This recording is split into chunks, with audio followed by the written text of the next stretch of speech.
शताब्दी की शुरुआत में एक संत हुए यूरोप में जिनका नाम था वैलेंटाइन। ये हुए रोम में, और उस समय रोम का राजा था क्लॉडियस, बड़ा क्रूर आतंकी। उसकी क्रूरता और आतंक के किस्से यूरोप के इतिहास में भरे पड़े। तो क्लॉडियस जो है कहता है कि भाई हम तो महान यूरोपियन परंपरा के वाहक हैं, जिसमें स्त्री को तो रखेल बना के ही रखा जा सकता है, पत्नी का दर्जा उसको देना मूर्खता है। उसी क्लॉडियस के राज्य में ये वैलेंटाइन हो गए, जो गांव गांव घूम घूम के कहते थे कि भाई शादी करो, शादी करके रहो और एक पत्नी के साथ रहो। साहित्य का थोड़ा अध्ययन किया और भारतीय साहित्य से उन्हें पता चला कि एक पत्नी के साथ रहना, एक स्त्री के साथ रहना कितना सुखद होता है। उसमें कॉम्प्लिकेशंस कम होते हैं, उसमें बीमारियां कम होती हैं, वेनरल डिसीजेस बहुत कम होते हैं। ये सब उन्होंने पढ़ लिया। और ये भारत का साहित्य उनको मिला कैसे? ये मिला इस तरीके से कि भारत का व्यापार बहुत चला है यूरोप के लोगों के साथ वाया अफ्रीका। 5वीं शताब्दी की शुरुआत में और 4वीं शताब्दी के अंत में वैलेंटाइन को भारत का कोई शास्त्र मिल गया, उसका उन्होंने अध्ययन कर लिया।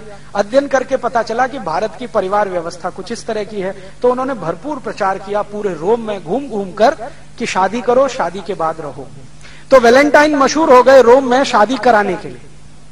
तो वो क्या करते थे? व्याख्यान देते थे गांव गांव जाके और लोगों को समझाते थे शादी करने के क्या फायदे हैं और शादी करने के बाद शारीरिक संबंध रखने के क्या फायदे हैं, वो सब समझाया करते थे। क्लॉडियस जो था उनसे चिढ़ता था हमेशा। क्लॉडियस ये कहता था कि हमारी जो महान परंपरा है यूरोप की शादी नहीं करने की, उसका ये नाश करने में लगे हुए। बहुत ज्यादा गुस्सा जब आया क्लॉडियस को, तो क्लॉडियस ने क्या किया? वैलेंटाइन को फांसी पर चढ़ाने का आदेश दे दिया।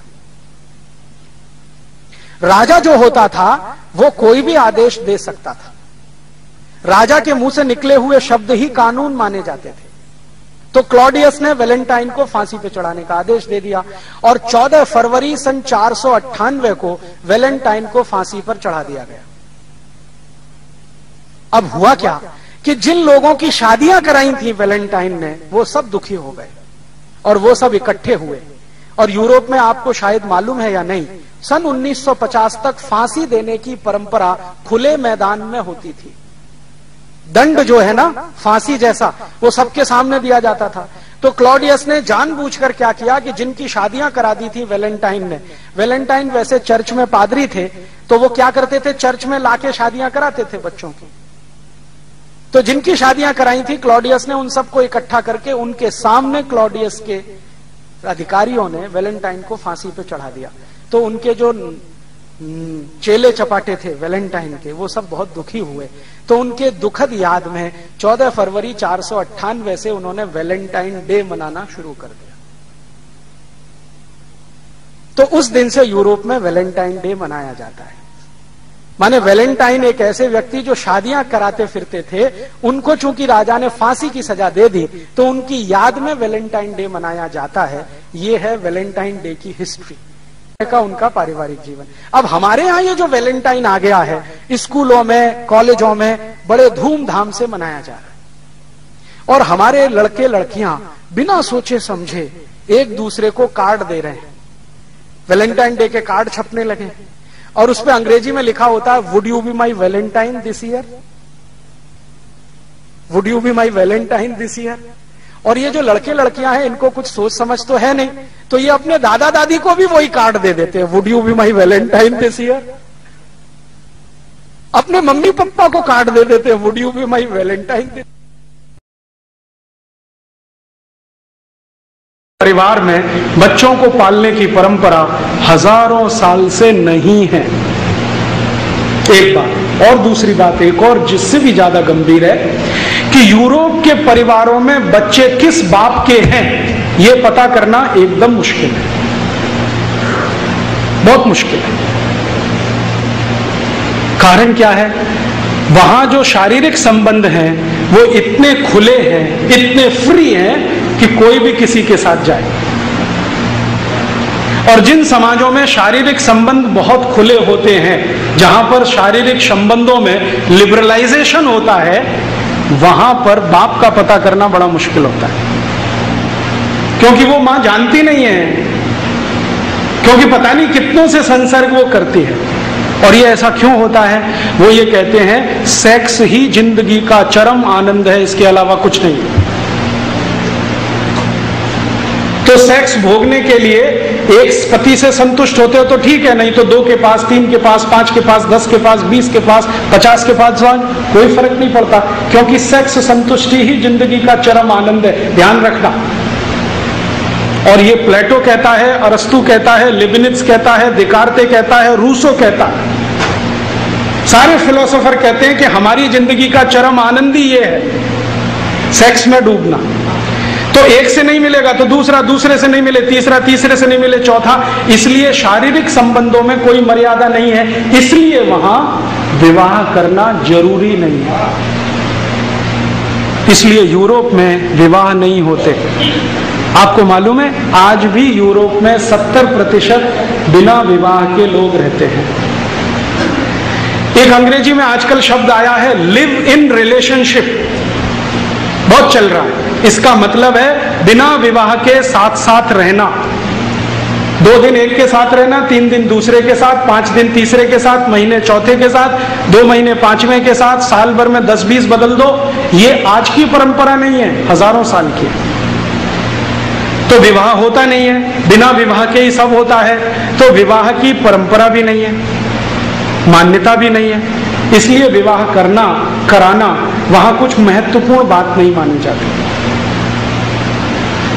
अब जहां सेक्स संबंध ही जिंदगी का सारा उत्कर्ष है, चरम है, तो वहां फिर मान्यता क्या है?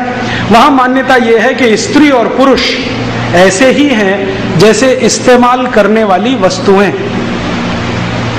जब तक मजा देती हैं इस्तेमाल करो, जिस दिन नहीं देती है फेंक दो, नहीं ले आओ। तो महिला जब तक आनंद दे रही है तब तक रखो, जिस दिन बेकार हो गई घर के बाहर निकालो, दूसरी ले आओ, बाजार में मिलती है। अब परिणाम क्या होता है कि एक साथ बहुत सारी महिलाओं से शारीरिक संबंध रखना, तो पता कैसे चले बाप कौन सा है? अब जहां सेक्स संबंध ही जिंदगी का सारा उत्कर्ष है, चरम है, तो वहां फिर मान्यता क्या है? वहां मान्यता यह है कि स्त्री और पुरुष ऐसे ही हैं जैसे इस्तेमाल करने वाली वस्तुएं। जब तक मजा देती हैं इस्तेमाल करो, जिस दिन नहीं देती है फेंक दो, नहीं ले आओ। तो महिला जब तक आनंद दे रही है तब तक रखो, जिस दिन बेकार हो गई घर के बाहर निकालो, दूसरी ले आओ, बाजार में मिलती है। अब परिणाम क्या होता है कि एक साथ बहुत सारी महिलाओं से शारीरिक संबंध रखना, तो पता कैसे चले बाप कौन सा है? बिना शादी के बच्चे होंगे तो पता कैसे चले बाप कौन सा है? तो इसलिए यूरोप में परिवार बनता नहीं है। परिवार तो कुछ निश्चित बिंदु से शुरू होता है ना। परिवार तो ऐसे शुरू होता है, मेरी माँ ने कहा देख ये तेरे पिताजी हैं, बस वहीं से शुरू हुआ। वहां कोई माँ ये कह नहीं सकती कि ये तेरे पिताजी, पता ही नहीं है उसको कौन सा पिताजी है। और ये 1-2 साल नहीं रहा है, 2500 साल ये रहा है। और 2500 साल में कम ज्यादा होता रहा। आज भी 2006 में यूरोप में यही चल रहा है। मैक्सिमम लोग लिव इन रिलेशनशिप में हैं, धर्म पत्नी और पति बनके नहीं है। गर्लफ्रेंड बॉयफ्रेंड हैं, पति पत्नी नहीं है। जो हमारी परिभाषा है ना पति पत्नी की नहीं। तो वहां फिर होता क्या है? वहां फिर होता यह है कि जब इतने सारे लोगों से इतने तरह के संबंध आप रखें, तो सबसे ज्यादा वेनरल डिसीजेस, सेक्स जनित रोग सबसे ज्यादा इसी समाज में, सबसे ज्यादा। और आजकल तो आप सुनते हैं ना बार बार, वफादार रहो, एक ही पत्नी से संपर्क रखो, नहीं तो ये हो जाएगा, ये हो जाएगा। यूरोप में ये कहानी 2500 साल से ऐसे ही चल रही है। फिर बीच बीच में कुछ लोग ऐसे आए यूरोप में जिन्होंने इसको बदलने की कोशिश की। बीच बीच में उनके समाज में ऐसे लोगों ने जन्म लिया, वो कहने लगे कि ये अच्छा नहीं है, गलत है, इसमें कुछ लिमिटेशंस करो, नियम बांधो, परिवार बनाओ, शादियां करो, शादियों के साथ रहो।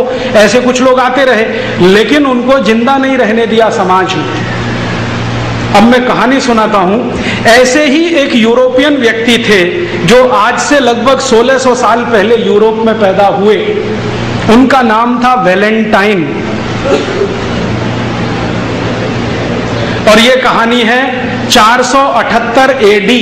एडी माने ईसा की मृत्यु के बाद, आफ्टर डेथ। आज से लगभग 1300 साढ़े 1300 साल पहले की कहानी। एक वैलेंटाइन नाम के महापुरुष ने जन्म लिया, जो ये कहता था कि हम जो शारीरिक संबंध रखते हैं कुत्तों की तरह से, जानवरों की तरह से, ये अच्छे नहीं है, इनमें से ये खराबी, तो इनको ठीक करो। एक पति एक पत्नी के साथ रहो, विवाह करके रहो, शारीरिक संबंधों को उसके बाद ही शुरू करो। ऐसी ऐसी वो बातें करते थे।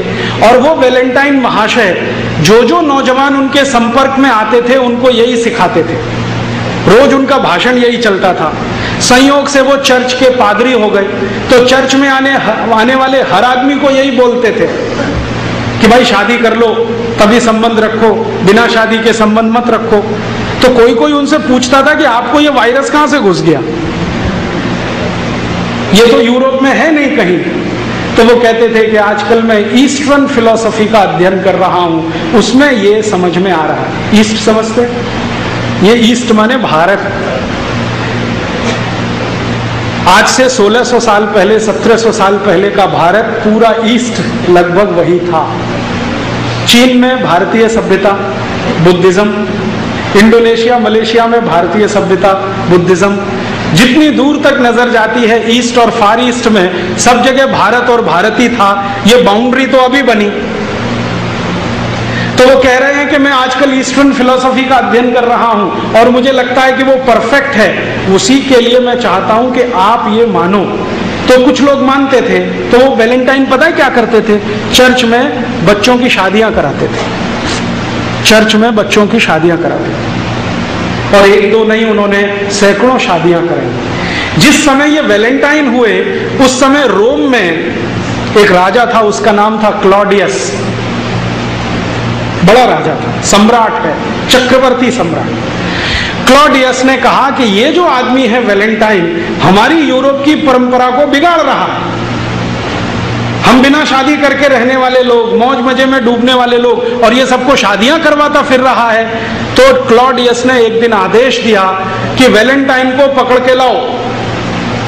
तो गया वैलेंटाइन को पूछा, तुम ये क्या गलत काम कर रहे हो, अधर्म फैला रहे हो, अपसंस्कृति ला रहे हो, हमको ये मंजूर नहीं है, वगैरह वगैरह। तो उसने कहा कि मुझे ऐसा लगता है कि यही ठीक है। तो क्लॉडियस ने उसकी एक न सुनी और उसको फांसी की सजा का आदेश दे दिया। तो 14 फरवरी सन 498 को वैलेंटाइन को फांसी हो गई। आरोप क्या था? कि वो बच्चों की शादियां कराते हैं, इसलिए फांसी हो गई। माने शादी कराना जुर्म है, तो फांसी हो गई।